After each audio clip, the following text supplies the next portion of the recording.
بسم اللہ الرحمن الرحیم۔ آج ہم اللہ تعالیٰ کی توفیق سے سورۃ الفاتحہ کی تفسیر کا آغاز کرنے جا رہے ہیں۔ اللہ تعالیٰ سے دعا ہے کہ ہمارا یہ سفر بخیریت و عافیت اپنے پایہ تکمیل کو پہنچ جائے۔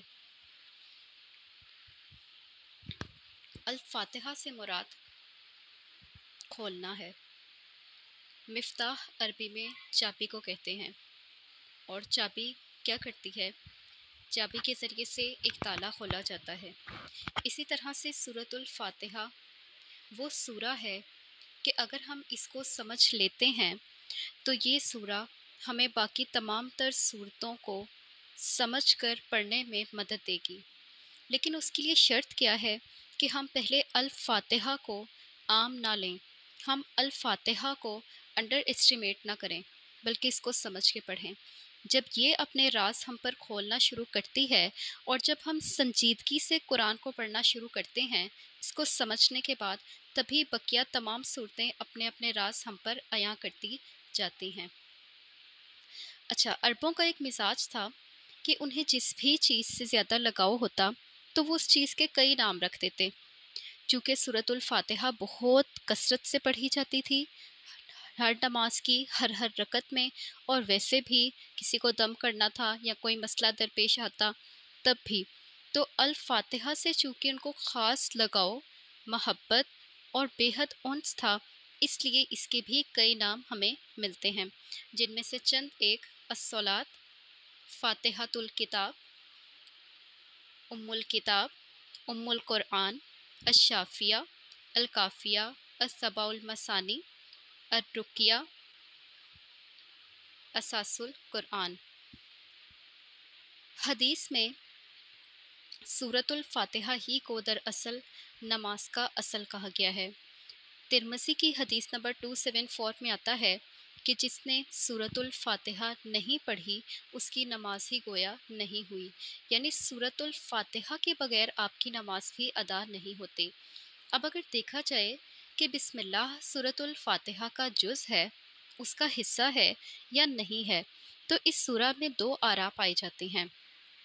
امام شافعی اور بصریٰ کے قراء کے مطابق بسم اللہ سورۃ الفاتحہ ہی کا حصہ ہے، لیکن دوسری جانب امام ابو حنیفہ اور کوفہ کے قراء کے مطابق بسم اللہ سورۃ الفاتحہ یا کسی بھی دوسری سورہ کا حصہ نہیں ہے، اور اس کی دلیل کیا ہے؟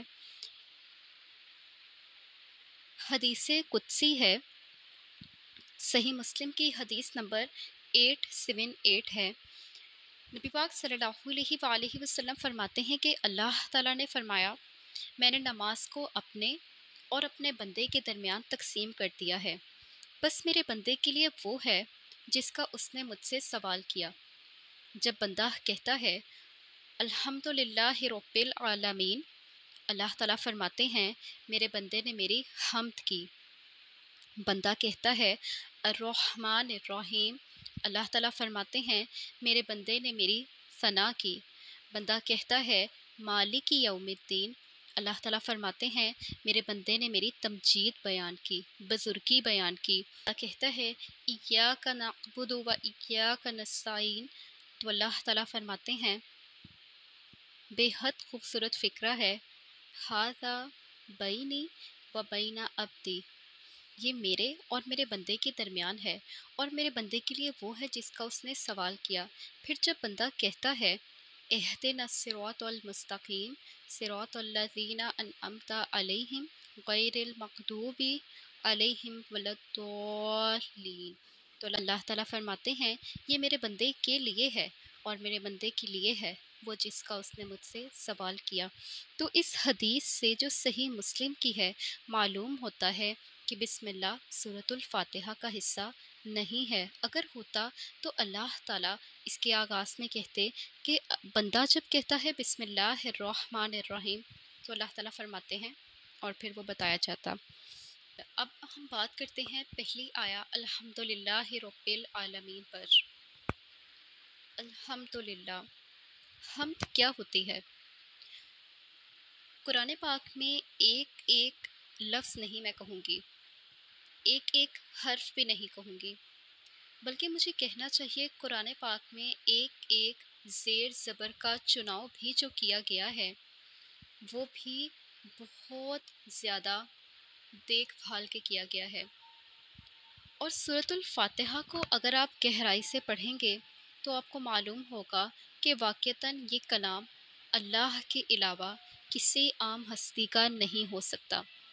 قرآن پاک میں اللہ تعالیٰ نے چیلنج کیا کہ اچھا اگر تمہیں لگتا ہے کہ یہ قرآن کسی انسان کا بنایا ہوا ہے تو تم بھی اے کفار مکہ ایک آیت لے آؤ، 10 آیتیں لے آؤ، تم بھی کوئی کتاب لے آؤ، لیکن کوئی بھی کبھی بھی اس چیلنج کو پورا نہ کر سکا۔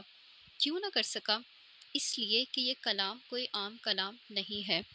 اب اللہ تعالیٰ فرما رہے ہیں الحمدللہ، تمام حمد اللہ کے لیے ہے۔ اللہ تعالیٰ کہہ سکتے تھے الثناء للہ، ثنا کیوں نہیں کہا؟ کیونکہ ثنا سے مراد ہے بڑھ چڑھ کر تعریف کرنا، اور ثنا کسی انسان کی بھی ہو سکتی ہے۔ اللہ تعالیٰ کہہ سکتے تھے پھر کہ مداح اللہ کے لیے ہے، لیکن مداح سے مراد ہے عام سی تعریف جس میں آپ کی نیت بھی شامل نہیں۔ میں نے کسی کی گاڑی کو دیکھا اور میں نے کہا پیاری ہے، میری نیت نہیں تھی تعریف کی، بس یوں ہی میں نے دل رکھنے کو کہہ دیا۔ کسی نے تیار ہو کر پوچھا میں کیسی لگ رہی ہوں، میں نے کہا اچھی لگ رہی ہو، میری نیت نہیں تھی تعریف کی، بس یوں ہی عام سے انداز میں نے اس کی تعریف کر دی، دل رکھنے کو، نیت کے ساتھ نہیں۔ لیکن حمد کیا ہے؟ حمد میں شکر اور تعریف دونوں آتے ہیں، بیک وقت آتے ہیں۔ یعنی جب انسان یہ کہے کہ الحمدللہ ہی، تو اس کا مطلب ہے کہ انسان کہہ رہا ہے کہ اے اللہ، تمام کی تمام تعریف اور تمام کا تمام شکر آپ ہی کے لیے ہے۔ یعنی میں یہ تو کہہ سکتی ہوں کہ ہاں میں نے بہت محنت کی اور میرے اچھے نمبر میری محنت کی بدولت ہیں، لیکن محنت کے لیے میرا حافظہ کہاں سے آیا؟ میں یہ تو کہہ سکتی ہوں کہ میں نے فلاں کام کر کے بہت اچھا کما لیا، لیکن اس کام کے اندر برکت کس نے ڈالی؟ اس برکت کے ڈالنے پر تعریف کا مستحق کون ہے؟ شکر کا مستحق کون ہے؟ بظاہر لگا کہ میرے ہاتھوں نے کام کیا، میرے دماغ نے کام کیا، لیکن نہیں، کوئی پیچھے بھی تو تھا جس نے یہ سب کیا، کوئی تھا جس نے مجھے سپورٹ کیا۔ وہ کون تھا؟ وہ اللہ ہی تو تھا۔ ہر وہ لمحہ جب آپ اکیلے کوئی کام کر رہے ہوتے ہیں اور وہ کامیاب ہو جاتا ہے، کس کی توفیق سے ہوتا ہے؟ اللہ کی توفیق سے ہوتا ہے۔ اچھا اگر اس میں سوچنے کی بات ہے کہ اگر اس میں حمد اور شکر دونوں آتے ہیں تو اللہ تعالیٰ کہہ دیتے الشکر والثناء للہ، کہ شکر اور ثنا اللہ کے لیے ہے۔ اس میں بھی تعریف آ جاتی، شکر بھی کور ہو جاتا۔ یہی تو میں نے کہا ہے کہ حمد میں تعریف ہے اور شکر ہے۔ لیکن جب سیپریٹلی یہ کہا جاتا الشکر والثناء للہ، تو اس کا مطلب یہ تھا کہ کہیں کہیں پہ شکر اور کہیں کہیں پہ ثنا اللہ کے لیے ہے۔ یعنی بعض کاموں میں میں کہہ رہی ہوں کہ ہاں شکر اللہ کے لیے ہے، لیکن شکر کرتے ہوئے میں تعریف نہیں کر رہی ہوں، یوں ہی زبان سے کہہ دیا الحمدللہ۔ بعض جگہوں پہ ایسا ہوتا کہ میں اللہ کی تعریف تو کر رہی ہوتی، مگر میرے دماغ میں کہیں شائبہ بھی نہ ہوتا کہ میں شکر کرنا چاہتی ہوں، تو میں کہہ دیتی کہ الحمدللہ، لیکن اس میں اللہ کے شکر کا پہلو نہ آتا۔ اس لیے جب ہم کہتے ہیں الحمدللہ تو اس سے مراد ہے تمام تعریف، تمام شکر دونوں کا مستحق صرف اللہ تعالیٰ ہے۔ اچھا اللہ تعالیٰ نے یہ کیوں نہیں کہا احمد اللہ، میں اللہ کی حمد کرتی ہوں یا کرتا ہوں؟ کیونکہ پھر کیا ہوتا، ایک بندہ، اس کی مرضی۔ اللہ تعالیٰ نے یہ کیوں نہیں کہا نحمد اللہ، ہم اللہ کی حمد کرتے ہیں؟ ہم کون؟ اللہ نے یہ کیوں نہیں کہا احمد اللہ، اللہ کی حمد کرو؟ حکم کیوں نہیں دیا؟ حکم کیا ہوتا ہے کہ اگر میں کسی سے کہوں کہ جاؤ باہر میرے لیے جو کھانا بنا ہے وہ مجھے لا دو، دوسرے انسان کی مرضی ہے وہ مجھے انکار کر دے، یا میری بات کو مان لے۔ تو اللہ تعالیٰ نے جو لفظ استعمال کیا اتنے خوبصورت چناؤ کے بعد وہ تھا الحمدللہ۔ حمد گرامیٹیکلی دیکھا جائے تو اسم ہے، اور اسم میں کیا خوبی ہے کہ فعل کے اندر زمانہ اور فاعل ہوتا ہے۔ یعنی میں کہوں کہ میں قرآن پڑھ رہی ہوں، تو جو فاعل ہے وہ میں ہوں، پڑھنے والا کام کرنے والا کون ہے؟ میں ہوں۔ اور زمانہ کیا ہے؟ حالیہ ہے، پریزنٹ ٹینس ہے، میں اس ٹائم یہ کام کر رہی ہوں۔ تو فعل کے پاس فاعل بھی ہے، فعل کے پاس زمانہ بھی ہے، لیکن اسم کیا ہے؟ قرآن۔ یہ قرآن قرآن تھا، یہ قرآن قرآن ہے، یہ قرآن قرآن رہے گا۔ یا میز، یہ میز میز تھی، یہ میز میز ہے، اور یہ میز میز رہے گی۔ یعنی کہ اسم کے اندر زمانہ جو ہے وہ دخل اندازی نہیں کرتا ہے۔ اسم کے اندر کسی کا ہونا نہ ہونا میٹر نہیں کرتا ہے۔ الحمدللہ کا اسم ہونا یہ واضح کرتا ہے کہ اللہ کی حمد ازل سے تھی، اب تک ہے، ابد تک رہے گی۔ اور اللہ کا الحمدللہ کہنا یہ بھی ظاہر کرتا ہے کہ اے انسان، تم حمد کرو یا نہ کرو، لیکن اللہ کی حمد ہو رہی تھی، ہو رہی ہے، اور ہوتی رہے گی۔ ہمیں لگتا ہے کہ میں نعوذ باللہ اللہ کی عبادت نہیں کروں گی تو شاید اللہ تعالیٰ کی شان میں نعوذ باللہ کمی آ جائے گی، لیکن حمد کرنے کے لیے اللہ تعالیٰ ہمارے محتاج نہیں ہے۔ نعوذ باللہ اللہ کے پاس ایسی کئی مخلوقات ہیں، ان گنت مخلوقات ہیں جو اللہ کی حمد کو بیان مسلسل کر رہی ہیں۔ کئی ایسے فرشتے ہیں کہ جب سے تخلیق کیے گئے ہیں تب سے اب تک وہ سجدے میں جھکے ہوئے ہیں۔ اس آسمان کا بالشت بھر حصہ بھی ایسا نہیں کہ جہاں پر کوئی فرشتہ اللہ کے آگے سجدہ ریز نہ ہو، عبادت میں مگن نہ ہو۔ یعنی کہ حمد اللہ کی اگر میں کہوں کہ میں نے نہیں کرنی تو نہ کروں، اللہ کو کیا فرق پڑے گا؟ لیکن مجھے پڑے گا، میری ذات کو پڑے گا، میرے اللہ کے ساتھ رشتے کو فرق پڑے گا اگر میں اللہ کی حمد بیان نہیں کروں گی۔ تو الحمد کس کے لیے ساری حمد ہے؟ حمد، اور حمد کے شروع میں جو ال لگایا وہ استغراق کا ہے، یعنی کہ ہر طرح کی حمد کو اس کے اندر بالکل کور کر دیا گیا ہے، اس کے اندر سما لیا گیا ہے، اور کہا گیا ہے تمام حمد الحمد للہ للہ۔ یہ جو اللہ سے پہلے لام ہے جس کے نیچے زیر ہے، یہ اختصاص کا ہے، خاص کیا گیا ہے کہ ساری حمد خاص اللہ کے لیے ہے۔ حمد کسی انسان کی نہیں ہو سکتی، حمد کسی عظیم ہستی کی نہیں ہو سکتی، حمد کسی کی بھی نہیں ہو سکتی، حمد صرف اللہ کی ہوتی ہے۔ تو جب حمد صرف اللہ کی ہوتی ہے تو تمام کے تمام حمد صرف اللہ کے لیے ہے۔ اب وہ اللہ کون ہے؟ مجھے پتہ تو چلے کہ اللہ تعالیٰ کے ساتھ میرا رشتہ کیا ہے، میں اللہ کے لیے کون ہوں، اللہ تعالیٰ میرے لیے کیا ہیں۔ تو اللہ تعالیٰ ہمارے رب ہیں۔ الحمد للہ رب العالمین۔ رب کون ہوتا ہے؟ سادہ سے الفاظ میں بتاؤں تو خالق، مالک اور مدبر، یہ تین الفاظ ہیں جو رب کو سادہ سے وے میں ڈیفائن کرتے ہیں، خالق، مالک، مدبر۔ لیکن تھوڑا سا باریک بینی سے مزید دیکھ لیں تو رب میں 5 معنی آتے ہیں۔ پہلا، رب کہتے ہیں وہ جو سید ہوتا ہے، اور سید سے کیا مراد ہے کہ جس کے پاس پورا اختیار ہو، اللہ کے پاس اختیار ہے۔ رب میں دوسرا معنی آتا ہے مالک ہونے کا، یعنی کہ کسی چیز کے آپ کے پاس اتھارٹی ہونا، آپ اس کو جیسے چاہے استعمال کریں، آپ اس کو جیسا چاہے حکم دیں۔ مالک کیا کرتا ہے؟ ملازم کو حکم دیتا ہے، جو چاہے اس سے کرواتا ہے، اور ملازم کبھی نہیں کہتا کہ مجھے یہ کام نہیں کرنا ہے۔ سید، مالک۔ تیسرا معنی مربی، مربی کہتے ہیں باغبان کو۔ باغبان کیا کرتا ہے؟ انتہائی محبت کے ساتھ ایک ایک پودے کو پروان چڑھاتا ہے، دھیان رکھتا ہے کب پانی دینا ہے، کتنی مٹی میں اس کو رکھنا ہے، کب صفائی کرنی ہے، ایک ایک چیز کو باریک بینی سے دیکھتے ہوئے جو پروان چڑھاتا ہے اس کو مربی کہتے ہیں۔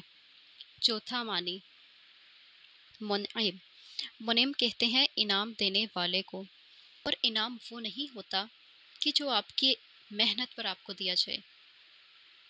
انعام تو وہ ہے کہ 30 دن ایک ورکر نے کام کیا اور مجھے اس کے 30 دن ریگولر اور ٹائم پہ آنے کی اتنی خوشی ہوئی کہ میں نے اس کی پے کے ساتھ اس کو 5,000 اضافی دیے اور میں نے کہا یہ تمہارا انعام ہے۔ اللہ تعالیٰ کی ذات بھی ایسی ہی عظیم ذات ہے جو بندے کو انعامات دیتی ہے، بندے سے خوش ہو کر اس کو انعامات سے نوازتی جاتی ہے۔ پانچواں معنی القیم، قائم رکھنے والا۔ کس نے مجھے قائم رکھا ہے اب تک؟ کس نے میری نشوونما کی ہے؟ کس نے میرے اندر کے نظاموں کو اب تک سنبھالے ہوئے ہے؟ کون ہے جس نے میرا اندر کے تمام تر انوالنٹری ایکشنز کو کنٹرول کیا ہوا ہے؟ اللہ ہی کی ذات تو ہے، اللہ ہی تو ہے جس نے مجھے یہاں تک پہنچایا ہے۔ یہ جو رب کا ورڈ ہے اس کو پڑھ کے اندازہ ہوتا ہے کہ اللہ تعالیٰ واقعتاً حمد کے لائق ہے۔ اللہ چاہتا تو میرے پاس ایک آنکھ نہ ہوتی،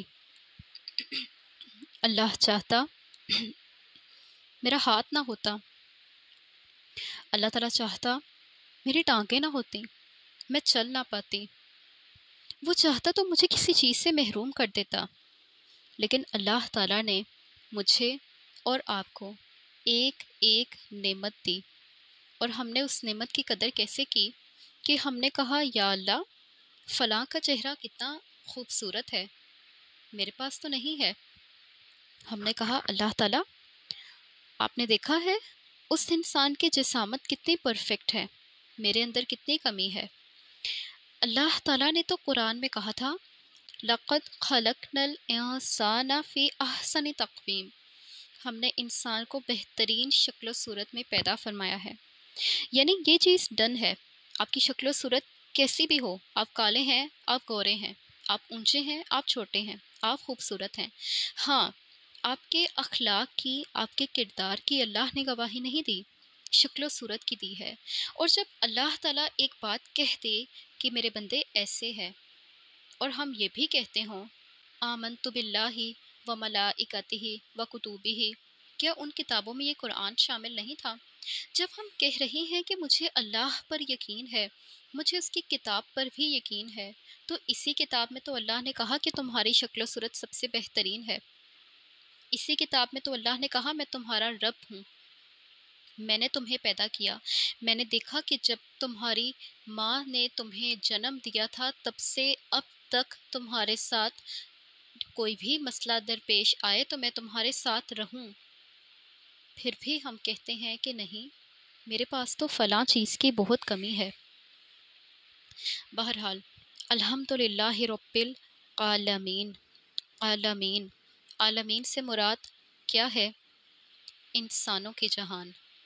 عالمین میں مختلف معاشرے، مختلف اقوام، مختلف نسلیں شامل ہیں۔ اللہ تعالیٰ نے اتنی محبت سے بتایا ہے کہ میں رب العالمین ہوں۔ اے انسان تم غور تو کرو، رب العالمین، کتنے معاشرے گزر گئے، کتنی اقوام گزر گئیں، کتنے لوگ، کتنی نسلیں گزر گئیں، ان سب کا رب اللہ تھا، ان سب کا رب اللہ ہے، ان سب کا رب اللہ نے رہنا ہے۔ مراد کیا ہے؟ ان معاشروں پر غور کرو، ان سوسائٹیز کو دیکھو، ان لوگوں کو دیکھو، کتنی کتنی ترقیاں اس دنیا میں ہوئیں، کس نے کی؟ کون رب تھا؟ کس نے یہ عطا کیا؟ کس نے یہ عطا کی؟ کس نے بولنے کی طاقت دی؟ کس نے ہاتھ دیے؟ ہر وہ عضو جس کے ساتھ آپ نے کام کرتے ہوئے اپنی ترقی کے زینوں کو عبور کیا، سب کس نے دیے؟ کون تھا جو مسلسل آپ کے ذہن میں خیالات لا رہا تھا؟ کون تھا جو آپ کے تجربات میں آپ کو آگے لے کر جا رہا تھا؟ کون تھا جو سوچنے سمجھنے کی صلاحیت دے رہا تھا؟ کوئی تو تھا نا، آپ کے پاس خود سے تو نہیں آ گئی۔ کیوں آپ کی صلاحیت کسی دوسرے کے ساتھ ڈفر کرتی ہے؟ کیوں دو لوگوں کے درمیان اختلاف ہوتا ہے؟ کیوں دو لوگوں کے درمیان مختلف طرح کے سوچنے کے طریقے ہوتے ہیں؟ اللہ تعالیٰ چاہتے تو آپ نے جس چیز میں ٹاپ کیا ہے اس میں کسی دوسرے کو کروا دیتے، لیکن اللہ نے آپ کو کروایا۔ اور پھر آپ نے کیا کیا؟ آپ نے کہا دن رات میں جاگی تھی، راتوں تک پڑھا تھا۔ اگر آپ میں ایک ماں ہیں تو آپ نے کہا میرا بچہ سوتا نہیں تھا، کہیں جاتا نہیں تھا۔ ہم ہمیشہ تعریف کرتے ہوئے بھول جاتے ہیں کہ الحمد للہ، حمد ساری اللہ کی ہے۔ اللہ تعالیٰ ہے جو رب العالمین ہے۔ اللہ تعالیٰ ہے جس نے ہر معاشرے کو پروان چڑھایا ہے۔ ایک سوال اور بھی آتا ہے، اور وہ سوال کیا ہے کہ اگر اللہ تعالیٰ انسان سے اتنی محبت کرتے ہیں، رب کے معنی میں کتنی محبت پوشیدہ ہے، تو پھر اللہ تعالیٰ میرا فلاں کام کیوں نہیں ہو رہا؟ انسانی ذہن میں شیطان وسوسے ڈالتا ہے، تمہارے رب نے کہا میں تمہارا رب ہوں، رب العالمین، پھر تمہارا رب تمہیں اولاد کیوں نہیں دے رہا؟ تمہارا رب تمہاری بیٹی کے رشتے کیوں نہیں کروا رہا؟ تمہارا رب تمہیں مال میں کیوں نہیں بڑھا رہا؟ تمہارے گھر میں سکون کیوں نہیں آ رہا؟ تم جو قرضوں میں ڈوبے ہو، تمہیں قرضوں سے باہر کیوں نہیں نکال رہا؟ شیطان ہے، وسوسے ڈالے گا۔ جواب کیا ہے؟ جب بندے کا اس بات پر کامل یقین ہو جائے کہ الحمد للہ، ساری حمد، تعریف اور شکر اللہ کے لیے ہے، تو انسان کا نقطہ نظر یہ بن جاتا ہے کہ جس تکلیف میں مجھے میرے اللہ نے مبتلا کیا ہے وہ میرے ہاتھوں کی کمائی ہے۔ اگر وہ میرے ہاتھوں کی کمائی نہیں بھی ہے تب بھی وہ میرے اللہ کی طرف سے آزمائش ہے، اور اس آزمائش پر بھی اللہ کا شکر ہے کہ اس نے مجھے اس قابل سمجھا کہ میں اللہ تعالیٰ کے قریب ہونے کے لیے یہاں سے گزروں۔ اللہ نے مجھے اس قابل سمجھا کہ میں اللہ تک آؤں، اللہ کے راستے کو عبور کروں۔ وہ اولاد جو اللہ آپ کو نہیں دے رہا، اللہ چاہتا ہے کہ آپ گڑ گڑائیں، اللہ چاہتا ہے کہ آپ روئیں، اللہ چاہتا ہے کہ آپ مانگیں، محبت کرتا ہے، وہ رب ہے، اسی لیے تو وہ آپ کو اپنے قریب کرنا چاہتا ہے۔ کیا ہم ایسا نہیں کرتے کہ چھوٹے چھوٹے بچوں سے جب ہمیں بے حد محبت ہو، ہمارے گھروں میں آئے ہوں کسی کے بچے، ہم ان کو اپنی طرف اٹریکٹ کرنے کے لیے ان کو ڈیفرنٹ چیزیں دیتے ہیں؟ اچھا یہ لے لو، اچھا یہ لے لو، یہ کھاؤ گے، موبائل لو گے؟ کیا ہم ایسا نہیں کرتے؟ ہم محبت کسی کو دینا چاہتے ہیں، وہ ہمیں اتنا پیارا لگتا ہے کہ ہم اس کو وہ چیز تب تک نہیں تھماتے جب تک وہ ہمارے پاس نہ آ جائے۔ حالانکہ وہ چیز دینے میں کوئی حرج نہیں ہوتا، بچے ہیں چھوٹے، ہمیں ان پہ پیار آ رہا ہوتا ہے۔ اللہ تعالیٰ چاہتا ہے کہ انسان اللہ سے جڑے، اس لیے اللہ تعالیٰ کچھ کمیاں رکھ دیتا ہے، کچھ گیپس ادھورے چھوڑ دیتا ہے، کچھ چیزیں انسان کو نہیں دیتا ہے۔ کیوں؟ کیونکہ وہ آپ کا رب ہے، اسے آپ سے بے حد محبت ہے، وہ چاہتا ہے کہ بندہ اس کے پاس آئے، وہ تو آپ کو اپرچونٹیز پرووائڈ کرتا ہے۔ اگر اللہ تعالیٰ آپ کو ہر چیز سے نواز دے، خود سوچیں اور ایمانداری سے فیصلہ کریں، کیا آپ اللہ کے پاس 5 وقت کی نماز کے لیے اسی خشوع و خضوع کے ساتھ جائیں گی جس کے ساتھ آپ اس لمحے جاتی ہیں جب کہ آپ زندگی کے کسی مشکل ترین فیز سے گزر رہی ہیں؟ اور یقیناً میری طرح آپ کا بھی جواب نہیں ہوگا۔ انسان ہیں ہم، بے حد ناشکرے ہیں۔ ادھر ہمارے گھروں میں کوئی خوشی وارد ہوتی ہے، ادھر اللہ تعالیٰ نعوذ باللہ ہماری خوشیوں سے باہر چلے جاتے ہیں۔ ادھر کوئی غم آتا ہے، ادھر ہم اللہ سے شکویں شکایتیں شروع کر دیتے ہیں۔ ہم نے کبھی الحمدللہ کے پرسپیکٹیو کو سمجھا ہی نہیں کہ انسان کے ہر مشکل ترین کام میں بھی اللہ تعالیٰ کی حکمت ہے۔ ہم نے کبھی اللہ تعالیٰ کو حکیم جانا ہی نہیں، ہم نے کبھی اللہ تعالیٰ کو خبیر جانا ہی نہیں۔ کیا تھا اگر اللہ تعالیٰ کہتے کہ الحمدللہ ہی، آگے وہ رب کہنے کی بجائے کہتے تھے کہ اے بندے الخبیر، میں سارے عالم کا خبردار ہوں۔ اللہ تعالیٰ کہتے تھے القاہر، میں تو ان سب کے اوپر دباؤ رکھتا ہوں۔ اللہ تعالیٰ فرما دیتے الظاہر الحق۔ اللہ نے کیوں رب کہا؟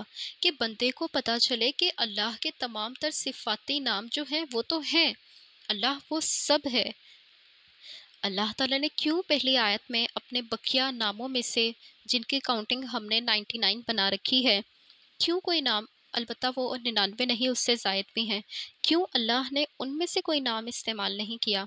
کیوں اللہ نے یہاں پہ تعارف کروایا تو کہا میں رب ہوں، کہ بندے کو پتہ چلے کہ اس کا رب اس سے بے لوث، بے غرض، بے حد، بے حساب محبت کرتا ہے۔ اے بندے تم یقین کرو کہ تمہارا اللہ جو رب العالمین ہے وہ سارے جہانوں سے محبت کرتا ہے۔ ہم نے غور کرنا ہے، بس ہماری طرف سے دیر ہے وہاں جانے میں، رجوع کرنے میں، پلٹنے میں، جھکنے میں، آگے بڑھنے میں۔ ایک قدم ہی تو بڑھانا ہے۔ ہم چلیں گے، اللہ دوڑ کے آئے گا۔ ہم 2 قدم چلیں گے، وہ 4 قدم چل کے آئے گا۔ ایک آغاز ہی تو کرنا ہے اللہ کی طرف، لیکن ہم اسی سے جھجکتے ہیں، ہم وہی آغاز نہیں کرتے۔ کتنی محبت سے اللہ تعالیٰ پکار رہی ہیں الحمدللہ رب العالمین۔ کتنی محبت ہے اس فکرے میں جو قرآن کی پہلی آیت ہمیں سمجھا رہی ہے۔ کیوں قرآن کی ترتیب میں یہی سورہ پہلے رکھی گئی؟ ترتیب نزولی کے اعتبار سے تو یہ پہلی وحی نہیں ہے، یہ تو سبھی کو معلوم ہے۔ کیوں اس سورہ کو اتنی اہمیت دی گئی؟ کہ بندہ جانے اس کا تعلق اللہ سے کیا ہے۔ جیسے ہر رشتے کا ایک تعلق ہوتا ہے، جیسے ماں اور ماں کی میرے ساتھ کیا وابستگی ہے کہ میں ان کی بیٹی ہوں، جیسے بھائی کی میرے ساتھ کیا وابستگی ہے کہ میں ان کی بہن ہوں، جیسے چچا کی میرے ساتھ کیا وابستگی ہے کہ میں ان کی بھتیجی ہوں۔ اسی طرح جب اللہ نے اپنا تعارف رب کہہ کے کروایا تو میرے اللہ کی میرے ساتھ کیا وابستگی ہے کہ میں ان کا عبد ہوں، رب میرا اور میں اپنے رب کی عبد ہوں، غلام ہوں۔ اور غلام پر یہ جچتا نہیں کہ غلام کہے آپ نے ایسے کیوں کیا، آپ نے ویسے کیوں کیا، آپ نے یہ کر دیا، آپ نے وہ کر دیا، آپ نے مجھے یہ نہ دیا، آپ نے مجھے وہ نہ دیا۔ کیا عبد یہ کہتا ہوا اچھا لگتا ہے؟ اور وہ بھی اس رب کے، اس مالک کے سامنے کہ جس کی حکمتیں ہماری نظر سے پوشیدہ ہیں، لیکن حکمت ہے ہر کام میں۔ تو آئیں اللہ تعالیٰ کے فیصلوں کے آگے سر تسلیم خم کرتے ہیں۔ اس سے مراد یہ نہیں کہ ہم دعا نہیں مانگیں گے، ہم مانگیں گے اور تڑپ سے مانگیں گے، لیکن اللہ سے ناراض ہو کے نہیں، اس کے فیصلوں پر راضی رہ کر۔ رضائے رب پہ راضی رہ، یہ حرف آرزو کیسا، خدا خالق، خدا مالک، خدا کا حکم تو کیسا۔ السلام علیکم ورحمۃ اللہ وبرکاتہ۔